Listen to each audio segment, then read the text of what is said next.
বিসমিল্লাহির রহমানির রহিম আলহামদুলিল্লাহি রাব্বিল আলামিন। সমস্ত প্রশংসা মহান আল্লাহ তাআলার, যিনি আমাদেরকে ভালো মন্দ বোঝার ক্ষমতা দিয়েছেন। আজকে আমার টপিকটা হলো বিএনপির রাজনীতি এবং সমদলের রাজনীতি। আমি মূল থেকেই বলে এসেছি, যতদিন পর্যন্ত বাংলাদেশে দল থাকবে ততদিন পর্যন্ত চাঁদাবাজি থাকবে। বিএনপি চাঁদাবাজি করে, আওয়ামী লীগ চাঁদাবাজি করে, অন্যান্য দলও চাঁদাবাজি করে, জামাত চাঁদাবাজি করে, ইসলামী শাসনতন্ত্র চাঁদাবাজি করে। তাদের প্রত্যেকের চাঁদাবাজির ধরন আলাদা। বিএনপি এবং আওয়ামী লীগ চাঁদাবাজি করে জনসাধারণের কাছ থেকে সরকারকে মেরে তারা আবার পাল্টা জনগণকে দেয়। অর্থাৎ একটা দল তো বিনা টাকায় আর চলতে পারে না, তখন তারা চাঁদাবাজি করে দল চালায়। ব্যবসায়ীরা দল চালায়, ছোটোখাটো ব্যবসায়ী, বড় ব্যবসায়ী, রাস্তার ব্যবসায়ী, এমনভাবে তারা সিন্ডিকেট তৈরি করে রাখে। যেমন পাড়া মহল্লা এলাকা, রাস্তা সড়ক, বিভিন্ন স্থানে স্থানে তারা ওখান থেকে চাঁদাবাজি করে গিয়ে দল চালায়, দলের লোকদেরকে দেয়। আর ব্যবসায়ীরা কেন এদেরকে চাঁদা দেয়? তারা জানে ক্ষমতায় এই দলই যাবে। তারা যদি আজকে এদেরকে লালন পালন করে পুষে, তাহলে ক্ষমতায় গেলে ওরা ওদের কাছ থেকে বড় অঙ্কের উপটোকন পাবে। উপটোকন কি? যে সমস্ত অবৈধ কাজগুলো আছে তারা কার্যসিদ্ধ করবে। ঠিক তেমনিভাবে বাংলাদেশের মিডিয়া দেখবেন, যে সরকার যায় সেই সরকারের ভালো মন্দ বিবেচনা না করেই একচেটিয়া বলতে থাকে। এর কারণ হলে তারা জানে এই দুই দলের কোনো এক দল বাংলাদেশের ক্ষমতায় যাবে। সুতরাং যখন এই দল বা এই দল, কোনো এক দলের পক্ষেই কথা বলতে হবে, এখন ভালো হোক বা মন্দ হোক। ওদেরকে ওরা চাঁদা দেয়, শেল্টার দেয়, তার পরবর্তীতে ওরা ক্ষমতায় গেলে ওদেরকে তারা কিছু সুযোগ সুবিধা দেয়, উপটোকন দেয় এবং অনৈতিক কাজ করতে ছাড় দেয়। ব্যবসায়ীদেরকেও এমন দেয়, রাজনীতিবিদদেরকেও এমন দেয়। ঠিক তেমনিভাবে সরকারি আমলা চামলাদেরকেও দেয়। সরকারি আমলারা কিন্তু জনগণের পক্ষে কথা বলে না, তারা সব সময় ওই দুই দলের কোনো এক দলের পক্ষ নিয়ে যায়।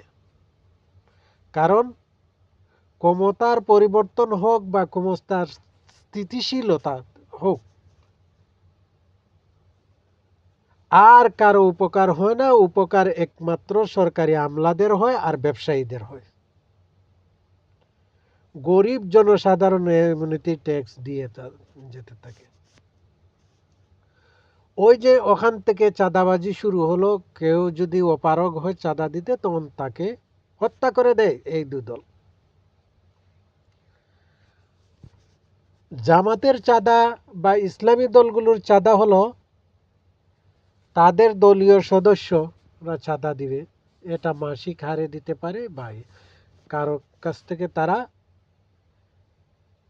যেমন সবার যে আমরা ক্ষমতায় যাব, ক্ষমতায় গেলে তোমাদেরকে আবার দিব, এরকম আশা করে কেউ চাঁদা দেয় না। সুতরাং এরা যেহেতু ক্ষমতায় গেলে এদেরকে কোনো কিছু দিতে পারবে না, সুতরাং যারা দেয় তারা এমনি দেয় সাবিলিল্লাহ, দেয় যে আমার এটা গেল আল্লাহর নামে, হইলে কোনো লাভের আশায় দেয় না।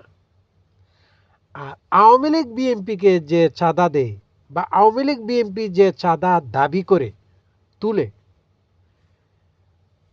ওখানে বলাই থাকে যে ক্ষমতায় গেলে আমাদেরকে দিতে হবে, আর যিনি চাঁদা নেন তিনিও বলেন যে ক্ষমতায় গেলে তোমার জন্য 7 গুণ মাফ, করেনও তাই। এর কারণে হয় কি, সন্ত্রাসী বাড়ে, খুন বাড়ে, ধর্ষণ বাড়ে, কারণ চাঁদাবাজদের যাদেরকে দিয়ে তুলবে এদেরও তো 7 গুণ মাফ। সুতরাং আওয়ামী লীগ, বিএনপি এরা ক্ষমতার লোভ দেখিয়ে জনগণের কাছ থেকে চাঁদা তুলে, আর ওই চাঁদা দিতে অপারগতা করলে হত্যা করে, খুন করে, ধর্ষণ করে, ভয়ভীতি দেখা, রাস্তাঘাট দখল করে, হরতাল করে, এ ভাঙচুর করে, এইগুলো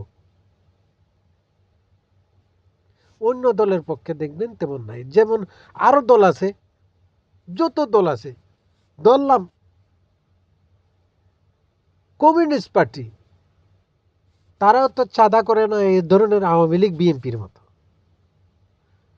তাদের কয়জন মারা গেছে, তাদের কয়জন চাঁদা করছে, লিস্টে উঠে নাই। কিন্তু আওয়ামী লীগ বিএনপি এই দুই দলের চাঁদা লিস্টে উঠে।